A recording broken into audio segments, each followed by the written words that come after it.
কোরবানির ঈদ উপলক্ষে হাটে আসতে শুরু করেছে পশু, তবে ক্রেতার উপস্থিতি কম। এই মুহূর্তে রাজধানীর গাবতলীতে আছেন কাজল আব্দুল্লাহ, মুন্সিগঞ্জের মুক্তারপুরে নাসিরউদ্দিন উজ্জ্বল এবং ব্রাহ্মণবাড়িয়ার সহিলপুরে আছেন উজ্জ্বল চক্রবর্তী।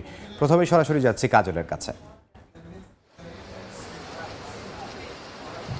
ঈদুল আজহার কিন্তু মাঝে আর 3 দিন বাকি রয়েছে। এই 3 দিনই কিন্তু কোরবানির যে পশু, সেই পশু কিন্তু সমারোহ রাজধানীর বিভিন্ন হাটে কিন্তু শুরু হয়ে গেছে। ইতিমধ্যেই আমরা গাবতলীতে আছি। গাবতলী যে পশুর হাট, সেই পশুর হাটে যদি একটু বলি, মূলত ঈদুল আজহা কিন্তু যে পার্থিব এবং জাগতিক যে বিভিন্ন মোহ, এই মোহকে বিলীন করে স্রষ্টার উদ্দেশ্যে, স্রষ্টাকে সন্তুষ্ট করার জন্যই কিন্তু কোরবানির পশুর মাধ্যমে যে ত্যাগের যে ইতিহাস, ঐতিহ্য, সেই ইতিহাসকে কেন্দ্র করেই কিন্তু ঈদুল আজহা মূলত খুশির যে দিন, সেই দিনকে মূলত বলা চলে যে কোরবানির মধ্য দিয়ে সেই খুশিকে আরও সমৃদ্ধ করা হয়। এই লক্ষ্যে কিন্তু রাজধানীর 22টি পশুর হাটে কিন্তু এবছরও কোরবানি পশু উঠিয়েছেন। যারা কোরবানি পশু লালন পালন করছেন সে হাটগুলোতে এসেছে এবং ইতিমধ্যে আমরা দেখছি যে কোরবানি পশু কিন্তু রাজধানীর বিভিন্ন হাটে চলে এসেছে এবং গাবতলী যেহেতু একটি খুব স্বল্প আয়তনে কিন্তু হাটের মধ্যেও কিন্তু বলা চলে যে অধিক পরিমাণ গরুর একটি সরবরাহ কিংবা সেখানে কেনাকাটার একটি সুযোগ পান যারা কোরবানি দাতা রয়েছেন। সেক্ষেত্রে এবারও কিন্তু বরাবরের মতো ধারাবাহিকতায় কিন্তু এবারও কিন্তু পশু আমরা দেখছি পর্যাপ্ত পরিমাণ। 3 দিন বাকি রয়েছে, 3 দিনে কিন্তু আরও অনেক পশু আসবে। ঈদের রাতেও কিন্তু কোরবানি পশু চলে আসে, সেটি গরু হোক, ছাগল হোক, বিভিন্ন ধরনের চাহিদা অনুপাতে। তবে বরাবরই যেটি দেখেছি আমরা অন্যান্য বছরগুলোতে, সেটি হচ্ছে তুলনামূলক কম দামে কিন্তু বিক্রি করতে হয়েছে যারা কোরবানি পশু লালন পালন করেন, যারা নিয়ে এসছেন এখানে বিভিন্নভাবে তাদেরকে। সেক্ষেত্রে এবছর যেটি তারা আশা করছেন, যেহেতু পশুর হাটে পর্যাপ্ত পরিমাণ পশু আসলেও কিন্তু এখনও বলা চলে যে সেভাবে বেচা বিক্রি শুরু হয়নি। তবে বলা চলে যে কাল থেকে কিন্তু সেই বিক্রিটা আরও বেড়ে যাবে এবং এবারও কিন্তু তারা আশা করছেন যে আশায় বুক বেঁধে কিন্তু পশু লালন পালন করেছেন যে পর্যাপ্ত পরিমাণ দাম তারা পাবেন, যেহেতু সারা বছর লালন পালন করে থাকেন। সেই প্রত্যাশায় কিন্তু হাটে কিন্তু গরু আসছে এবং বিক্রিও করবেন তারা, এই লক্ষ্য রয়েছে। তো আমার কাছে গাবতলী পশু হাট থেকে ছিল সর্বশেষ। চলে যাচ্ছি মুন্সিগঞ্জে, সেখানে আছে সহকর্মী নাসিরউদ্দিন উজ্জ্বল। আর 3 দিন বাদে যে কোরবানি, সেই কোরবানির পশু কিনবার জন্য পছন্দের যে পশু, সেই পশু কিনবার জন্য আমরা লক্ষ্য করছি অনেকে কিন্তু হাটে এসছেন এবং অন্য দিনের চাইতে কিন্তু আজকে ক্রেতাদের পদচারণা বেশি। তারপরেও কিন্তু বিক্রেতারা বলছেন যে তারা গেল অন্তত 4 দিন ধরে যে গরুর বিশাল পসরা সাজিয়েছেন, সেই অনুযায়ী কিন্তু ক্রেতার সংখ্যা কম। তবে তারা আশা করছেন যে শুক্রবার থেকে এই ক্রেতা আরও বাড়বে এবং এখানকার যে গরুগুলোকে নিয়ে আসা হয়েছে কিন্তু প্রচণ্ড গরম এবং এই গরমের মধ্যে গরুগুলো যাতে এখানে সঠিকভাবে হাটে রাখা যায় সেজন্য কিন্তু তারা বারবার গোসল করাচ্ছেন, চেষ্টা করছেন নানাভাবে গরুকে খাবার দাবার দিয়ে সতেজ রাখবার জন্য। এবং এখানকার ব্যাপারী যারা এসছেন বেশিরভাগ সিরাজগঞ্জ থেকে এসছেন, তারা বলছেন যে এই গরুগুলো আগে নিয়ে আসার কারণ হচ্ছে হাটের একটি সুন্দর প্লেসে রাখবার বিষয় আছে, একই সঙ্গে এই যে হাটের পরিবেশটাকে অ্যাডজাস্ট করা, কারণ বেশিরভাগ গরুই কিন্তু এগুলো ঘরে রেখে লালন পালন করা হয়েছে, মোটা তাজাকরণ করা হয়েছে, সেই কারণে কিন্তু তাদের আগে নিয়ে আসা হয়েছে এবং হাটের পরিবেশের সঙ্গে মানিয়ে নেওয়ার জন্যে।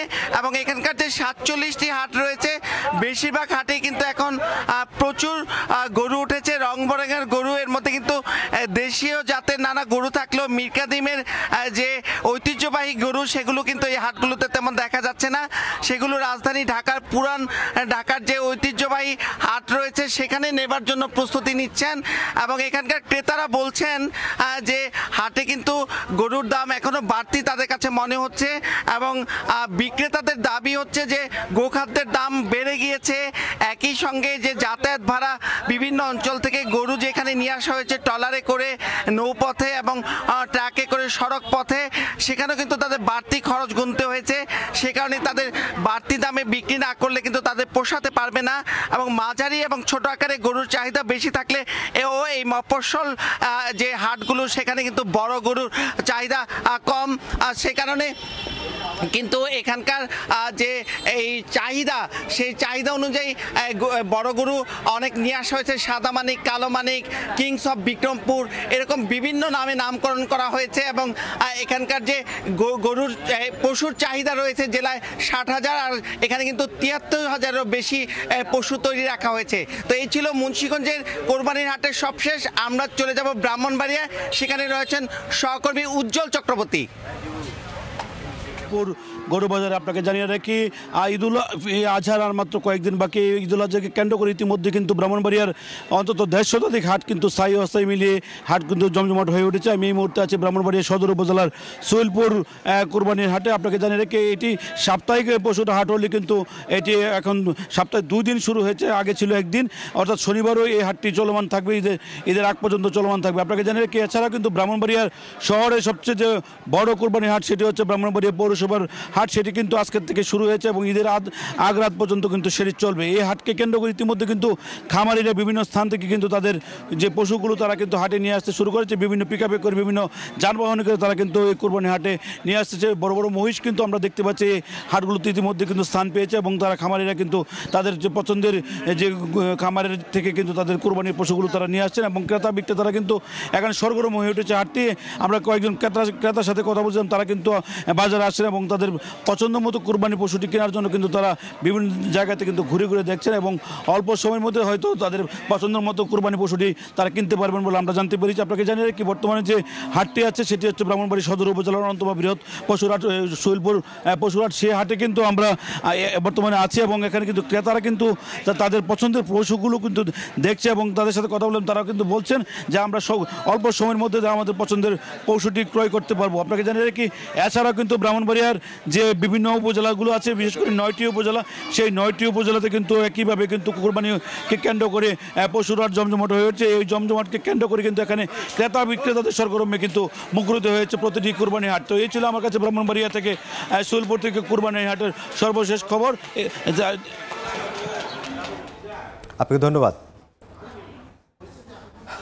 সহকর্মী নাসিরউদ্দিন উজ্জ্বল মুন্সিগঞ্জ থেকে যোগ দিয়েছিলেন এবং উজ্জ্বল চক্রবর্তী যোগ দিয়েছিলেন ব্রাহ্মণবাড়িয়া থেকে এবং গাবতলী থেকে যোগ দিয়েছিলেন সহকর্মী কাজল আবদুল্লাহ, জানাচ্ছিলেন কোরবানির পশুর হাটের খবর।